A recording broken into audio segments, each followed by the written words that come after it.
concept that Satan wants individuals to stay poor may seem like a far-fetched idea, but it's rooted in the biblical principle that the enemy of our souls desires to steal, kill, and destroy all that is good in our lives, including our financial well-being. Financial poverty can be a significant obstacle to living a fulfilling life, and Satan, being the master manipulator, uses it to his advantage. He knows that when we are financially strained, we are more likely to be anxious, stressed, and distracted from our faith in relationship with God.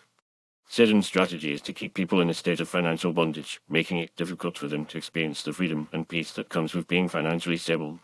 He achieves this through various tactics, including deceiving us into believing that we are not capable of managing our finances effectively, or that we are not worthy of prosperity. He also uses the law of get-rich-quick schemes and instant gratification to lead us down a path of financial destruction. Furthermore, he can use our own negative thoughts and emotions against us, causing us to doubt our ability to succeed and make sound financial decisions. One of the primary ways Satan keeps people in poverty is by promoting a spirit of lack and scarcity. He convinces us that there is never enough, that we will always be struggling to make ends meet, and that we should be content with living from paycheck to paycheck. This mindset can lead to a sense of hopelessness and resignation, causing us to settle for a life of financial mediocrity. Additionally, Satan can use our past experiences and failures to reinforce this mindset, making it difficult for us to see a way out of our financial struggles. However, as Christians, we have the power to fight against Satan's plans and overcome financial poverty. The first step is to recognize that our financial situation is not just a physical issue, but a spiritual one as well. We must understand that our finances are a part of our overall well-being and that God desires for us to prosper in all areas of our lives. We can start by seeking God's guidance and wisdom in our financial decisions and being obedient to his principles of stewardship and generosity.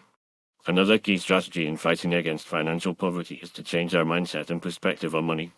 We must learn to see money as a tool rather than an end in itself. We should focus on using our resources to bless others and advance God's kingdom rather than just accumulating wealth for personal gain. This shift in perspective can help us to overcome the fear and anxiety that often accompanies financial struggles, and instead, experience a sense of peace and freedom.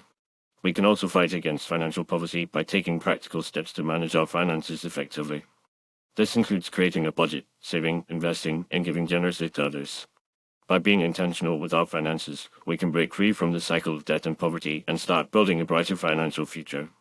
Additionally, we should surround ourselves with people who support and encourage us and who can provide guidance and accountability as we work towards our financial goals.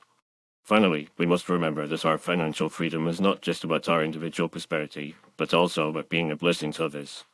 When we are financially stable, we are able to give more generously, support missions and ministries, and make a greater impact in our communities.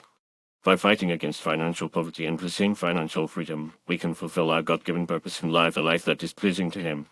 In conclusion, Satan may want us to stay poor, but with the power of God and the right mindset, we can overcome financial poverty and live a life of freedom, peace, and prosperity.